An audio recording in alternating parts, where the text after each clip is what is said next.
আপনারা সবাই কেমন আছেন? আপনি কেমন আছেন? আলহামদুলিল্লাহ, বেশ ভালো আছি, আলহামদুলিল্লাহ। আল্লাহ তাআলা আজকে প্রোগ্রামকে কবুল করুন। আমিন। আজকে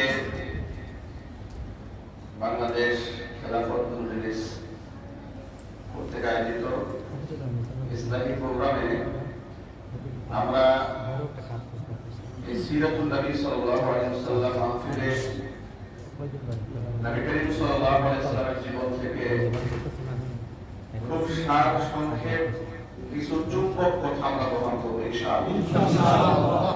কারণ হচ্ছে ঘরোয়া প্রোগ্রামে অনেক লং টাইম অনেক কথা বললে এগুলো মনে থাকে না, নেওয়া যায় না।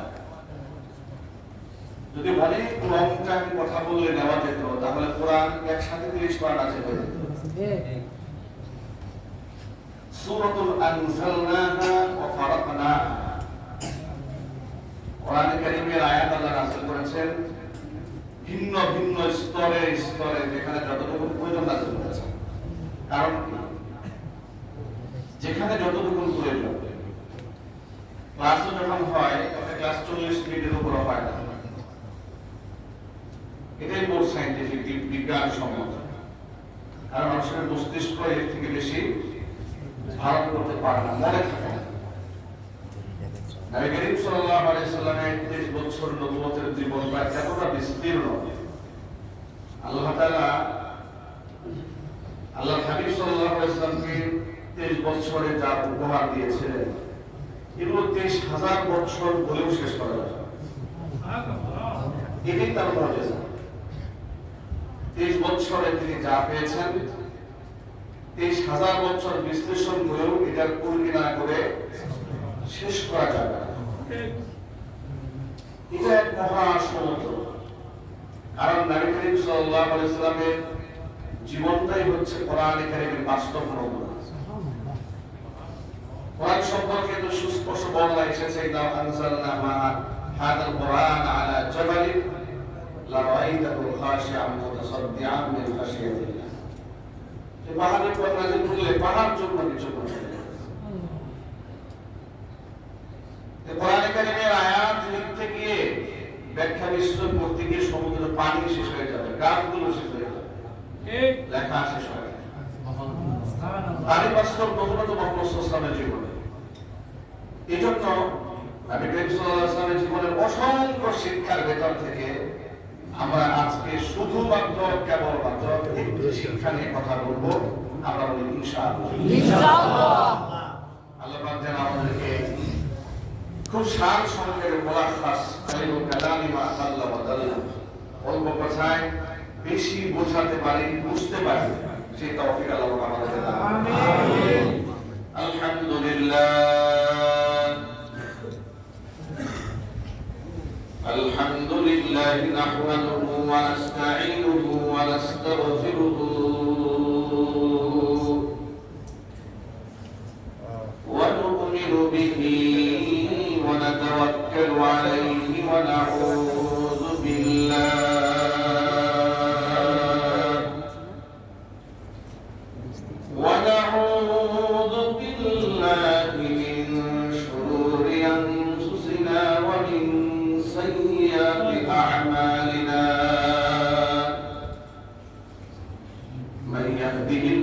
فلا مضل له ومن يضلله فلا هادي له ونشهد أن لا إله إلا الله وحده لا شريك له ونشهد أن سيدنا ونبينا وحبيبنا وشفيعنا ومولانا محمدا عبده ورسوله الذي أرسله بالحق بشيرا ونذيرا وداعيا إلى الله بإذنه وسراجا منيرا. أما بعد فأعوذ بالله من الشيطان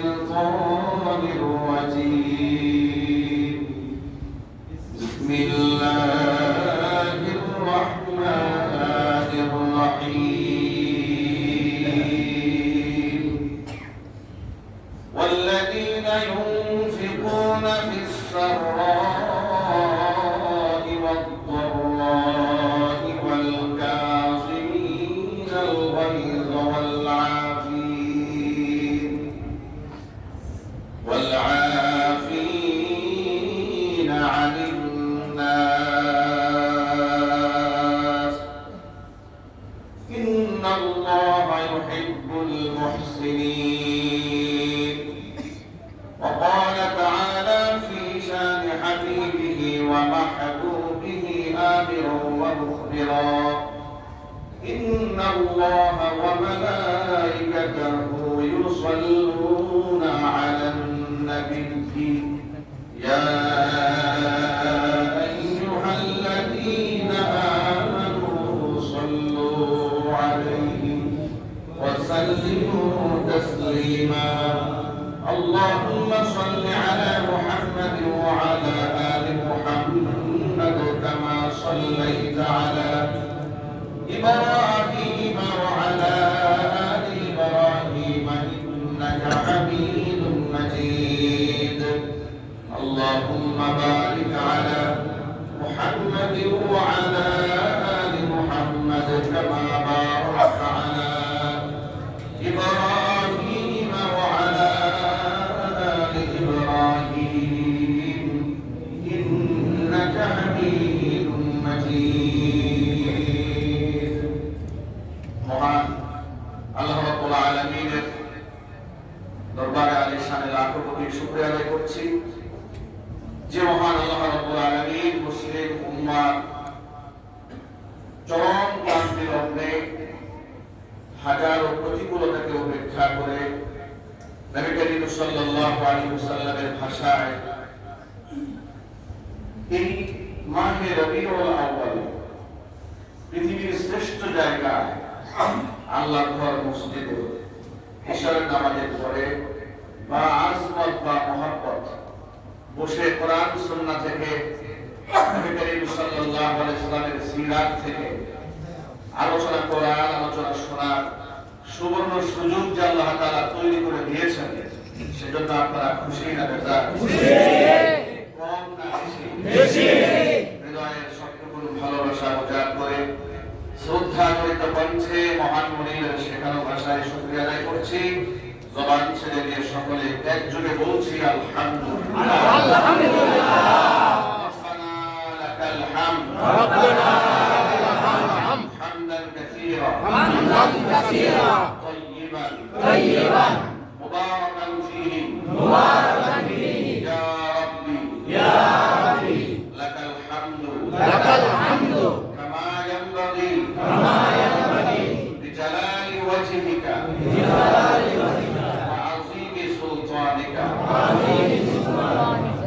আল্লাহ রাব্বুল আলামিন আজকে সিরাতুন নবী সাল্লাল্লাহু আলাইহি ওয়াসাল্লামকে কবুল করুন।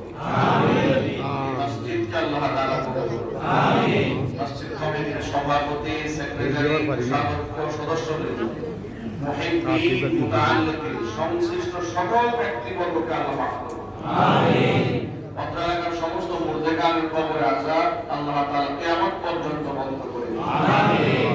খেলাফত মজলিসকে আল্লাহ তাআলা কবুল করুন। আমিন। তাদের রাজনৈতিক প্রজ্ঞাকে, হিকমাকে আল্লাহ বৃদ্ধি করে দেন।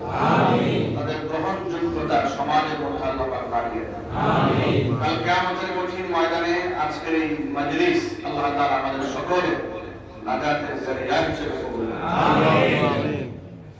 নবী করিম সাল্লাল্লাহু আলাইহি ওয়াসাল্লাম রবিউল আউয়ালে দুনিয়াতে এসেছেন। রবিউল আউয়ালে দুনিয়া থেকে বিদায় হয়েছেন।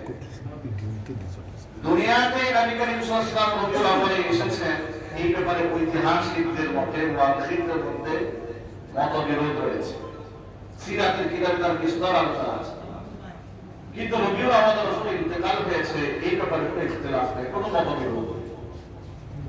সুতরাং যদি আমরা ধরেও নিই এই মাসে রাসূল পাক সাল্লাল্লাহু আলাইহি ওয়াসাল্লাম আগমন করেছেন, এক দৃষ্টিকোণ থেকে এই মাসটি আমাদের জন্য আনন্দের, আবার এই মাসেই যেহেতু রাসূল ইন্তেকাল হয়েছে সেই দৃষ্টিকোণ থেকে মাসটি আমাদের কাছে বেদনা।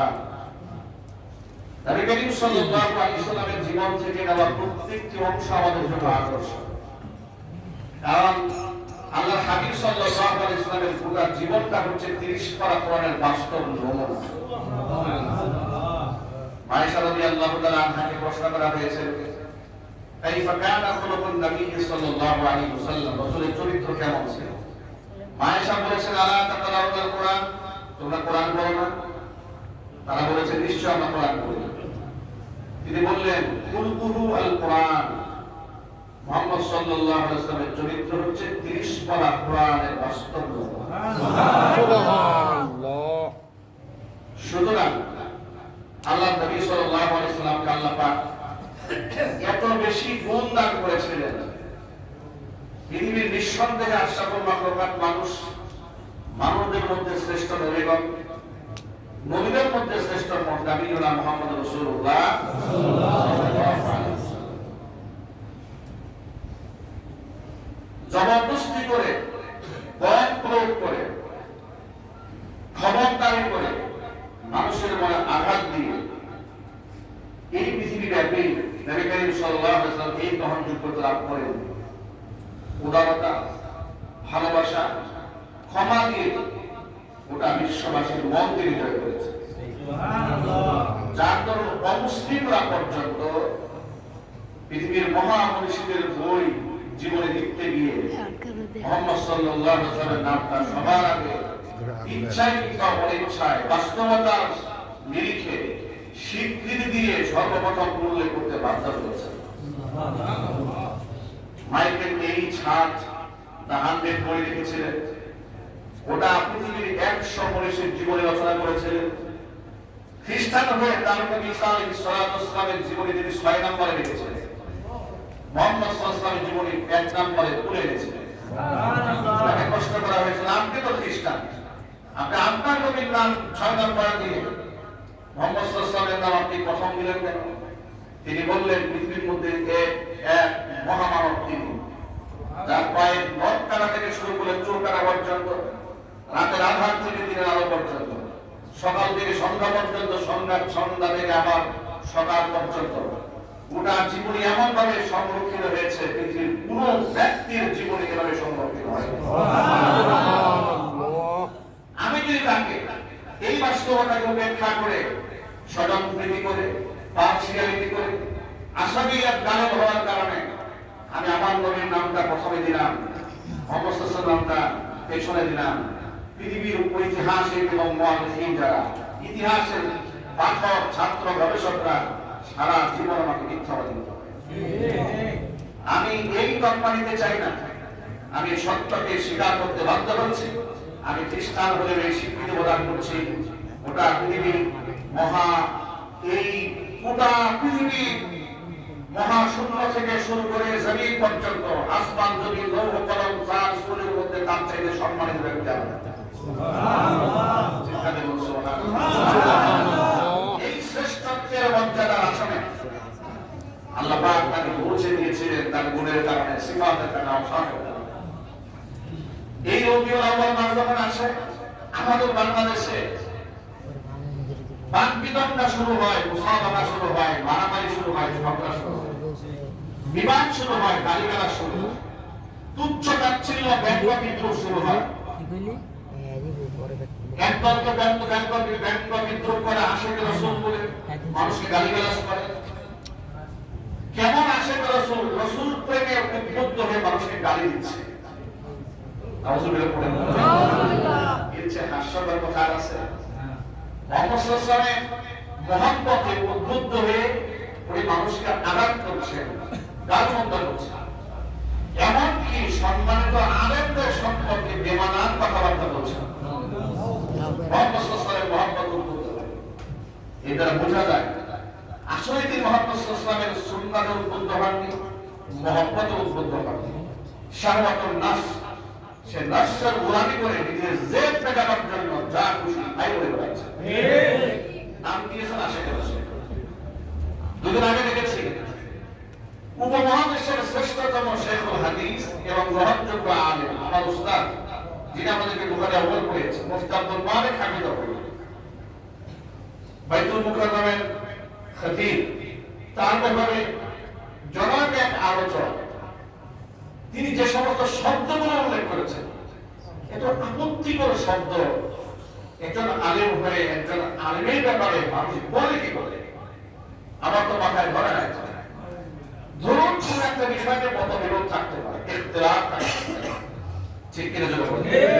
মতবিরোধ তো সাহাবাইদের মধ্যে ছিল, তাবিঈদের মধ্যে হয়েছে, তাবিঈদের মধ্যে হয়েছে, আইমায়ে মুজতাহিদিনদের মধ্যে মতবিরোধ হয়েছে বলেই তো এতগুলো মাযহাব হয়েছে। মাযহাব মানে ভিন্ন ভিন্ন রায়, ভিন্ন ভিন্ন মতামত। কোরআন সুন্নাহর আলোকে ভিন্ন ভিন্ন মতাদর্শে তারা প্রতিষ্ঠিত হয়েছে। কিন্তু কেউ কাউকে গালমন্দ করে না। কিতাবও আমাদেরকে গালমন্দ শেখায়নি। আপনি কুদুই পড়েন, শারহুল হিদায়াহ পড়েন, শারহুল মাআনিল আসার পড়েন, কিংবা বুখারী, মুসলিম, তিরমিজি, আবু দাউদ, নাসাঈ, এই সমস্ত হাদিসের কিতাবগুলো ফিকহ চর্চায় আপনি যাবেন, দেখবেন যে ইখতিলাফাতগুলো এমন ভাবে তুলে ধরা হয়েছে যে আমরা যেহেতু হানাফি মাসলাক কিনব, ইমাম শাফিঈ, ইমাম আহমদ ইবনে হাম্বল, ইমাম মালিক রাহিমাহুল্লাহ তাদের বক্তব্যগুলো তুলে ধরেছেন। সাথে সাথে ফিকহের কিতাবে তারা যে মন করা কথা বলেননি, তাদের দলিল উল্লেখ করেছেন, হাদিস উল্লেখ করেছেন। কিন্তু তাদের দলিল, তাদের হাদিস উল্লেখ করার পরে আমরা সেটা না মেনে আরেকটা দলিল আমরা কেন মানি? সেখানে হাদিস উল্লেখ করা হয়েছে, আয়াত উল্লেখ করা হয়েছে, তাদের নামটা উচ্চারণ করার সময় প্রত্যেকটা পরতে পরতে রাহমাতুল্লাহি আলাইহি উল্লেখ করে তাদের জন্য দোয়া করা হয়েছে। কিতাব পড়ে আলেম হয়ে ইখতিলাফের মাসআলায় ভিন্ন মত থাকলে তাদের জন্য দোয়া করে বক্তব্য দিতে হয়। এই শিক্ষায় শিক্ষিত হয়ে মানুষ কি করে ভিন্ন মত থাকলে তাকে তার নিয়ে তার সৃষ্টিগত গুণাগুণকে মানুষ ব্যঙ্গ বিদ্রুপ করতে পারে, এটা আমার মাথায় ধরে। অশ্লীল কথা কি করে বলেন? মুফতি আব্দুল মালিক হামিদাহুল্লাহকে এই ব্যক্তিটা বলেছে কুচ্চা বলবে,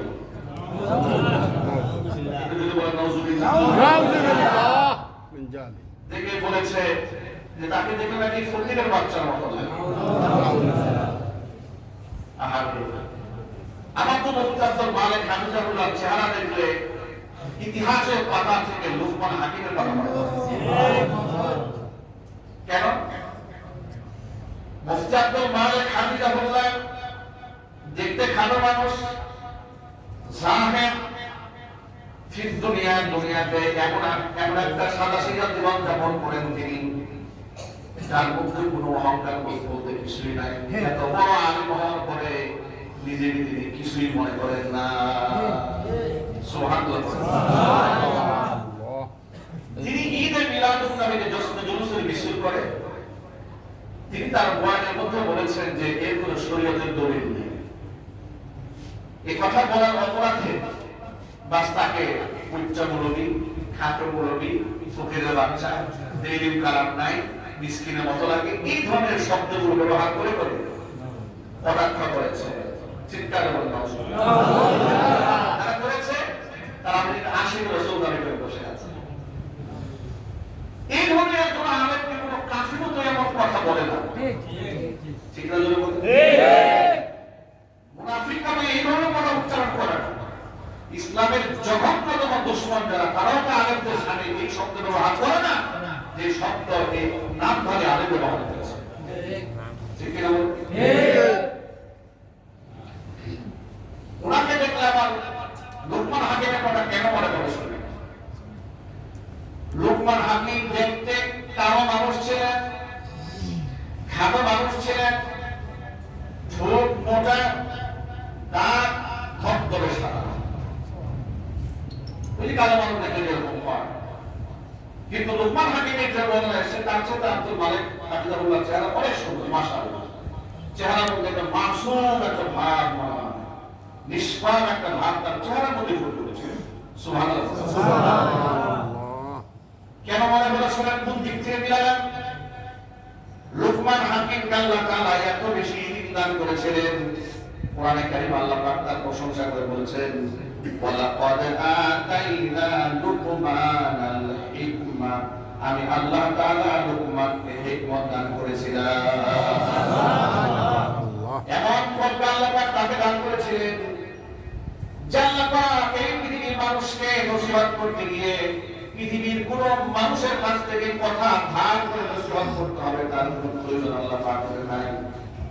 কিন্তু পিতা মাতার খেদমতের কথা, তাদের মর্যাদার কথা, তাদের বড়ত্বের কথা, এমনকি সন্তান লালন পালন করার ক্ষেত্রে বাবা মার ভূমিকা কেমন হওয়া উচিত, বাবা মা সন্তানকে কেমন শিক্ষা দেবে এবং পিতা মাতার মধ্যে সন্তানের আদবটা কেমন হওয়া উচিত, এগুলার সবক দিতে আল্লাহ তাআলা লুকমান হাকিমের নামে একটা সূরা নাযিল করে দিয়েছে। সুবহানাল্লাহ। বড় পণ্ডিত মানুষ তিনি ছিলেন,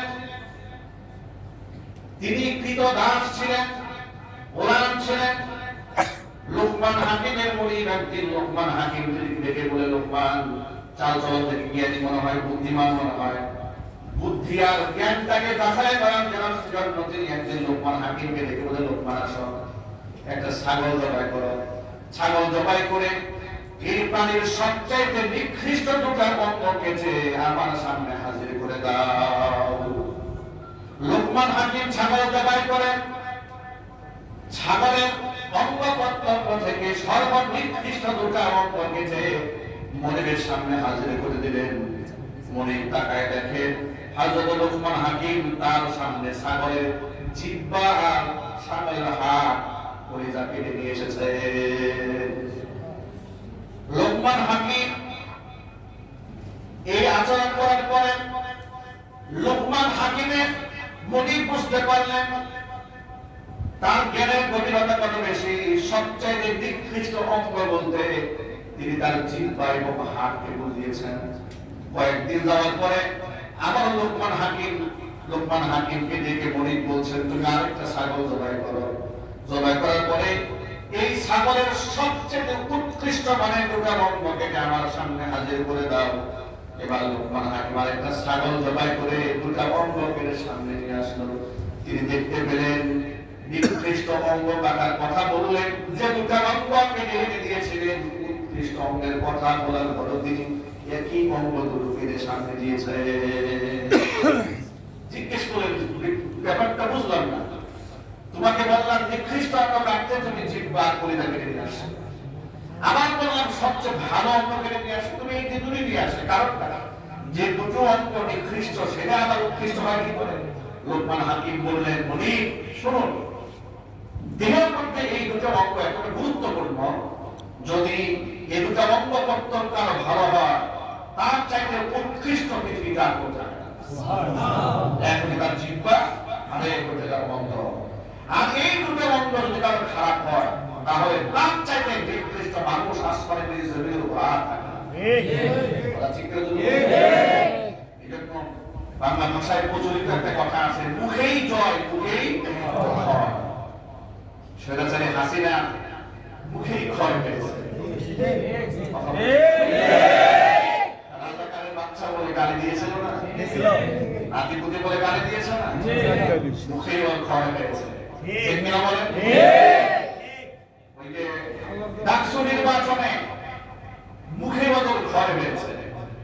তাদের যারা বলেছে ইসলাম পন্থীদেরকে বলেছে এরা হচ্ছে পাকিস্তানি, এরা হচ্ছে রাজাকার, এরা হচ্ছে মৌলবাদী, মুখে এদের ক্ষয় হয়েছে। সচেতন নাগরিকদেরকে আর ইন্ডিয়ান ট্যাবলেট আপনি আর খাওয়াতে পারবেন না।